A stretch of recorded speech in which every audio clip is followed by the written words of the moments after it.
नमस्कार, जय हिंद, वंदे मातरम। दोस्तों, यूपी जूनियर शिक्षक भर्ती की फटाफट यहाँ पर तैयारी करवाई जा रही है। सामान्य विज्ञान के छप्पर फाड़ जो फैक्ट्स हैं उनको हम डिस्कस करेंगे। डे 3 है। इसके पहले साइंस के 2 वीडियो आपको प्रोवाइड किए जा चुके हैं। आप लोग उसका जो लिंक है उसको डिस्क्रिप्शन बॉक्स में चेक कर सकते हैं। और साथ ही साथ आप लोग अगर चाहें तो वीडियो सेक्शन में जाके स्क्रॉल डाउन करेंगे तो आपको सामान्य विज्ञान के वीडियो मिल जाएंगे।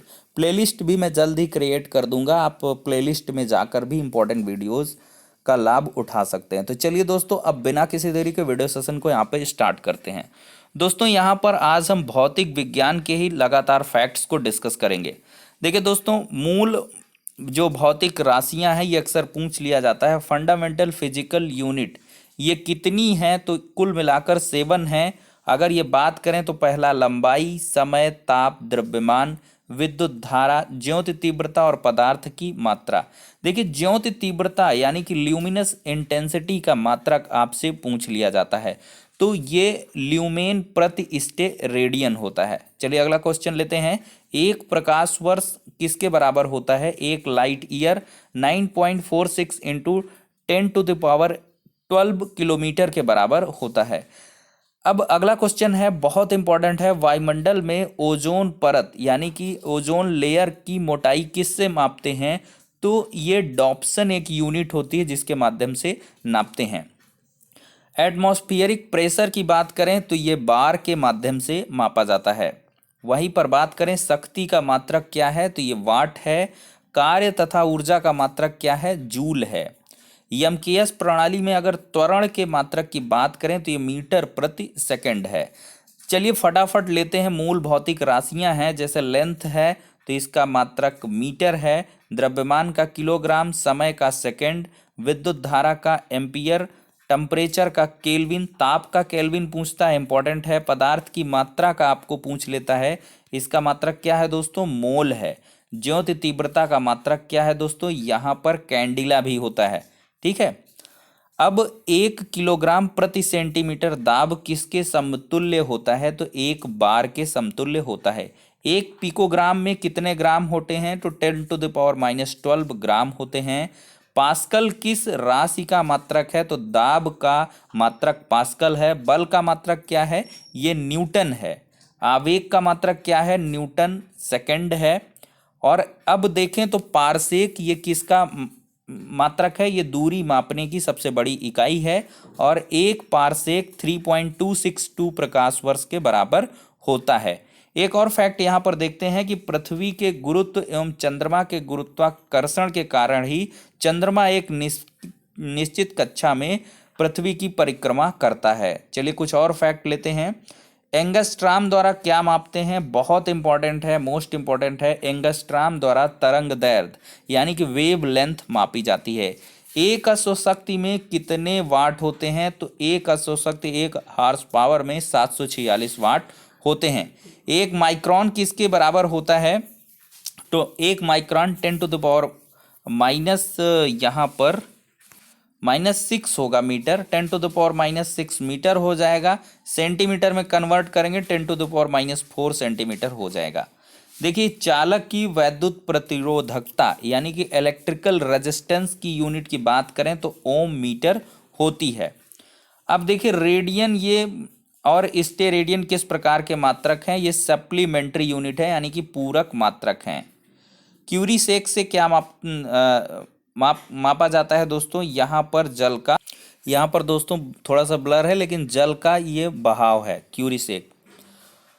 अब यहाँ पे एक क्वेश्चन है कि दूर की वस्तुओं को देखने के लिए बाइनोकुलर दूरबीन यानी कि बाइनोकुलर टेलीस्कोप का प्रयोग किया जाता है। अब अगला क्वेश्चन लेते हैं। दूध उत्पाद में वसा की मात्रा मापने के लिए किस यंत्र का प्रयोग किया जाता है? ब्यूटीरोमीटर का। प्रकाश की तीव्रता मापने के लिए किस उपकरण का प्रयोग करते हैं? तो लक्स मीटर का। समतल कोण यानी कि प्लेन एंगल और घन कोण किस प्रकार की राशियां हैं? तो ये पूरक राशियां हैं। हृदय की ध्वनि सुनने के लिए किस यंत्र का प्रयोग किया जाता है? स्टेथोस्कोप मोस्ट इंपॉर्टेंट है।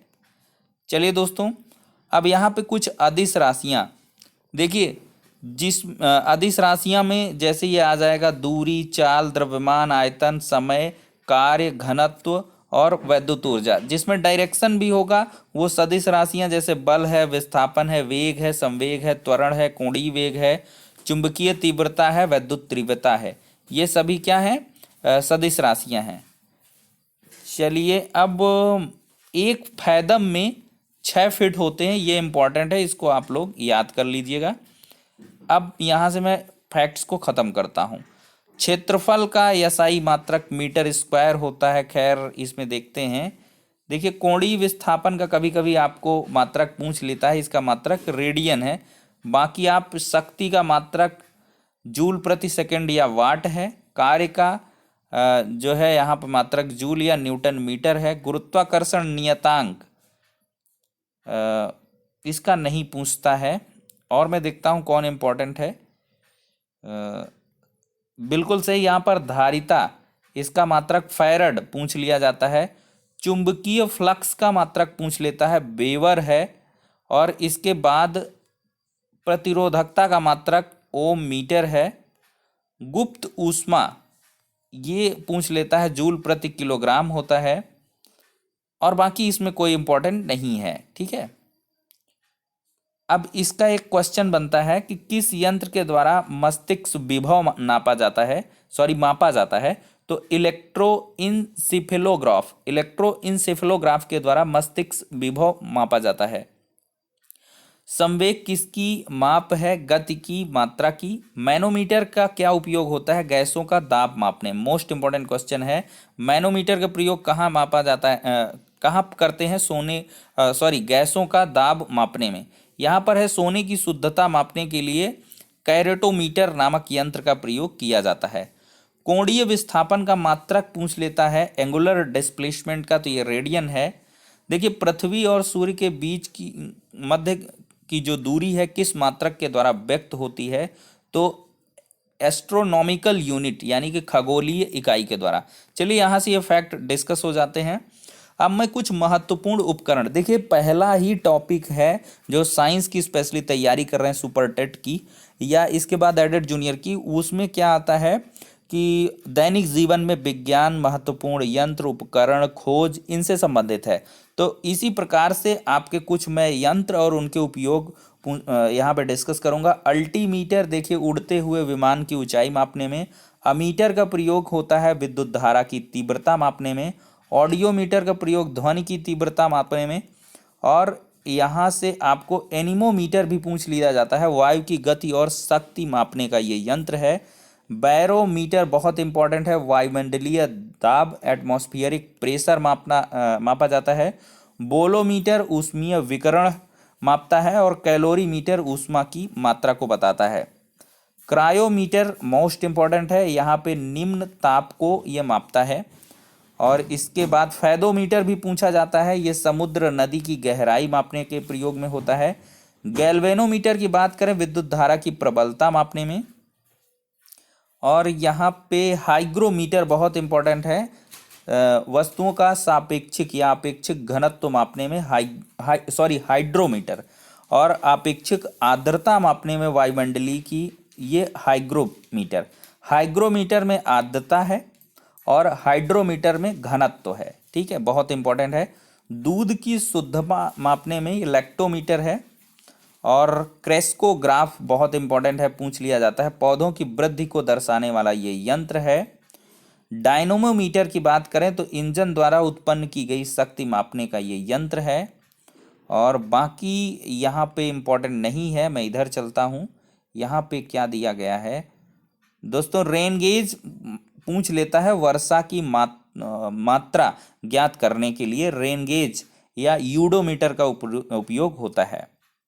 अब यहाँ पर अगर बात करें स्फेग्मोमैनोमीटर, ये धमनियों में रुधिर के दाब को मापने का उपकरण है, मोस्ट इंपॉर्टेंट है स्फेग्मोमैनोमीटर, ये पूछ लेता है।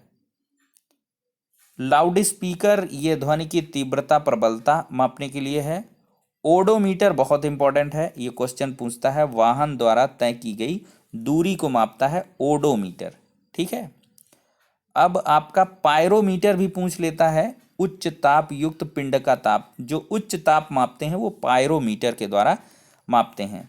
यहाँ पे दोस्तों फोनोमीटर भी पूछता है, ध्वनि की तीव्रता। और पॉलीग्राफ टेस्ट आप लोग जानते ही होंगे, लाई डिटेक्टर इसको बोलते हैं। अपराधियों, संदिग्ध व्यक्तियों के मतलब कथन की जांच के लिए यहाँ पे पॉलीग्राफ का प्रयोग किया जाता है। रडार भी पूछ लेता है, दूर स्थित वस्तुओं की अवस्थिति का पता लगाने के लिए राडार। और समुद्र में जो वस्तुएं हैं उनका पता लगाने के लिए यहाँ पे सोनार का प्रयोग। रेडियोमीटर है, ये विकिरण मापक है। सीस्मोग्राफ की मैं बात कर लेता हूँ, बहुत इंपॉर्टेंट है ये दोस्तों, भूकंपीय तरंगों की तीव्रता मापता है सीस्मोमीटर। ठीक है। स्पीडोमीटर तो आप समझ ही रहे हैं, गतिमान वाहन की गति मापेगा। और इलेक्ट्रॉन मीटर ये विभवांतर मापने का यंत्र है। बस इतना पूछेगा। और बाकी आप जानते हैं, द्रव्यमान को ग्राम, और लंबाई को सेंटीमीटर, और समय को सेकंड में व्यक्त किया जाता है। अब हम मैकेनिक्स को डिस्कस करेंगे। मैकेनिक्स देखिए, मैं बहुत इंपॉर्टेंट क्वेश्चन लेता हूं। यहाँ पे न्यूटन के नियम पूछे जाएंगे। न्यूटन का प्रथम नियम किसे परिभाषित करता है, सॉरी, ये लॉ ऑफ इनर्शिया है, जड़त्व का नियम, ये पूछ लिया जाता है।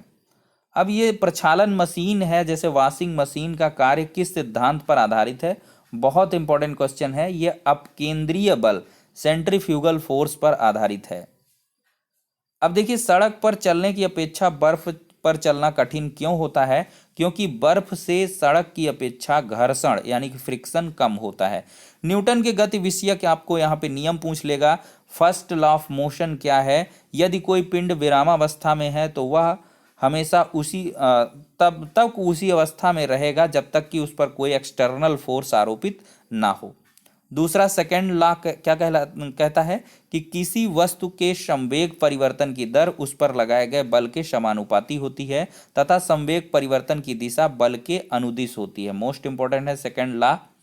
और तीसरा नियम है क्रिया प्रतिक्रिया नियम कहते हैं इसको। देखिए, प्रत्येक क्रिया के बराबर और विपरीत दिशा में प्रतिक्रिया होती है, इसलिए गति के तृतीय नियम को क्रिया प्रतिक्रिया का नियम भी कहते हैं।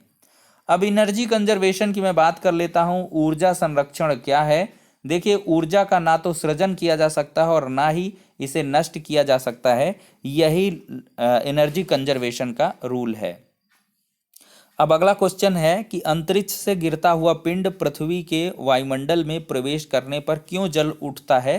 क्योंकि वायु के घर्षण के कारण। देखिए, ग्रहीय पिंडों की परिक्रमण गति, ग्रहों द्वारा सूर्य का परिक्रमण में प्रभावी बल कौन कार्य करता है? ये अभकेंद्रीय बल है, सेंट्रीपिटल फोर्स इसमें यूज होता है। देखिए, दूध मथने के पश्चात क्रीम का दूध से पृथक हो जाने का कारण क्या है? ये सेंट्रीफ्यूगल फोर्स है, अपकेंद्रीय बल है। वायु की ऊर्ध्वाधर गति को क्या कहते हैं? वायु प्रक्षोभ यानी कि विंड कहते हैं। देखिए, रॉकेट किस सिद्धांत पर कार्य करता है? बहुत इंपॉर्टेंट क्वेश्चन है, अक्सर पूछता है। रॉकेट संवेग संरक्षण के सिद्धांत पर कार्य करता है। चलिए, अब यहाँ पर कुछ जेट इंजन की बात कर लें। ये किस सिद्धांत पर कार्य करता है? रैखिक संवेग संरक्षण के सिद्धांत पर कार्य करता है। कमानी तुला किस सिद्धांत पर कार्य करता है? हुक नियम पर। और सरल आवर्त गति, सिंपल हार्मोनिक मोशन की बात करेंगे तो सिंपल हार्मोनिक मोशन के दोलन में किसकी आवश्यकता होती है? तो प्रत्यास्थता एवं जड़त्व दोनों की जरूरत यहाँ पे होती है। अब अगला क्वेश्चन हम लेते हैं कि बंदूक से गोली निकलते समय बंदूक पकड़ने वाला व्यक्ति को पीछे की ओर पुश लगता है। रॉकेट वायुयान की गति, चालू चप्पू लगाने पर नाव का आगे बढ़ना, ये सभी यहाँ पे हो जाता है। अगला क्वेश्चन यहाँ पे देखते हैं कि गेंद पकड़ते समय खिलाड़ी अपने हाथों को पीछे की ओर खींच लेता है। ये सब किसके उदाहरण है दोस्तों? यहाँ पर जो है ये न्यूटन के गति विषयक नियम के उदाहरण है। मैं थोड़ा सा यहाँ पे ऐसे समझाता हूँ। तृतीय नियम में क्या है? जैसे बंदूक की गोली लगने पर बंदूक पकड़ने वाला व्यक्ति को पीछे की ओर धक्का लगता है, तो ये तीसरा नियम है। जैसे चप्पू चलाने पर नाव आगे बढ़ती है, वायुयान की जैसे रॉकेट वायुयान की गति, ये तीसरे नियम के उदाहरण है। कभी कभी क्वेश्चन पूछ लेता है कि चलती हुई गाड़ी के रुकने पर उसमें बैठे हुए यात्रियों का आगे की ओर झुकना ये न्यूटन के कौन से नियम के कारण है, तो लॉ ऑफ इनर्शिया है, यानी कि गति विषयक प्रथम नियम है। जैसे पेड़ से फल टूटकर नीचे गिरेगा, और ये भी गति का प्रथम नियम है। और कपड़े को हवा में पकड़कर डंडे से पीटने पर धूल कणों का चिपक जाना, ये सब क्या है, ये जो है फर्स्ट लॉ ऑफ मोशन कहलाता है।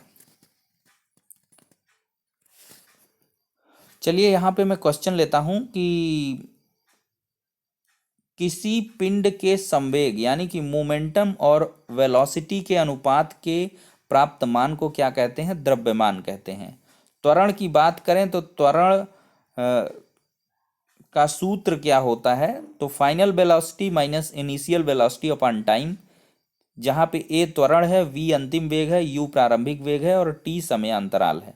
इस सूत्र के माध्यम से आप लोग जो है क्वेश्चन सॉल्व कर सकते हैं। चलिए दोस्तों, अब यहाँ पर हम जो है प्रथम श्रेणी के उत्तोलक का उदाहरण पूछ लेता है कभी कभी, तो कैंची है, हैंडपंप है, साधारण टूला है, प्लास है, प्रथम श्रेणी के हैं। द्वितीय श्रेणी का सरौता है, नींबू निचोड़ने की मशीन है। बहुत इंपॉर्टेंट है दोस्तों, नींबू निचोड़ने की मशीन किस श्रेणी का उत्तोलक है, द्वितीय श्रेणी का, पूछ लेगा क्वेश्चन।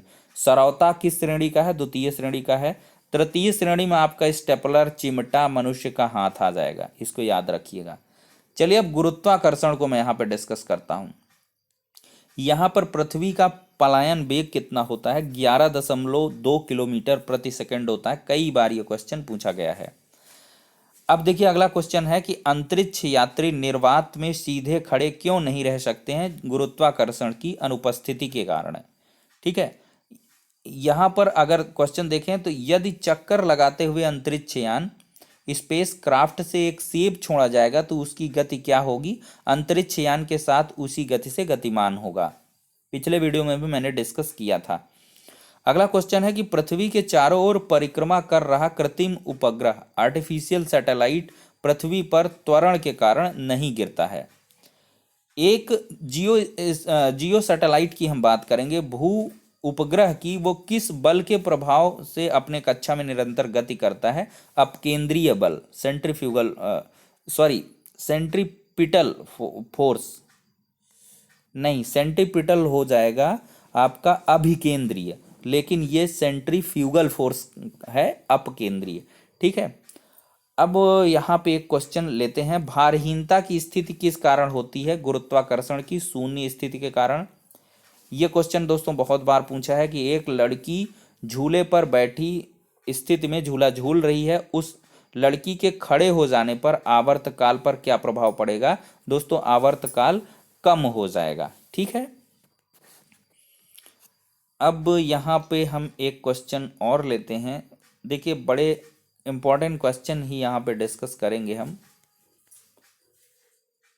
चलिए ये क्वेश्चन है, लिफ्ट में बैठे हुए व्यक्ति का भार कब सर्वाधिक महसूस होगा, जब लिफ्ट त्वरित गति से ऊपर जा रही हो। ठीक है, जब नीचे आएगी तो उसको भार घटा हुआ मालूम होगा। अब भूतुल्यकाली उपग्रह का ये जो है परिभ्रमण अवधि पूछ रहा है, तो 24 घंटे होगा। चलिए लोलक की समयावधि किस पर निर्भर करती है, लोलक की लंबाई पर ये निर्भर करती है। एक क्वेश्चन ये भी बनता है कि पृथ्वी की सतह पर जी का मान अधिकतम और चंद्रमा पर जी का मान जो पृथ्वी के गुरुत्वीय त्वरण का 1/6 होता है।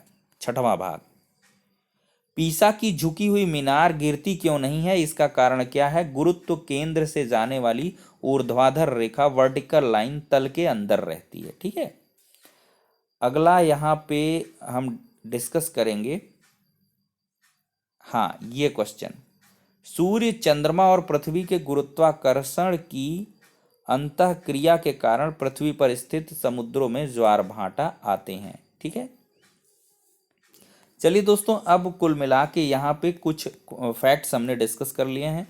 वीडियो का समय लंबा हो रहा है। कुल मिला के आपने देखा होगा कि बहुत सारे यहाँ पे फैक्ट डिस्कस हो गए हैं।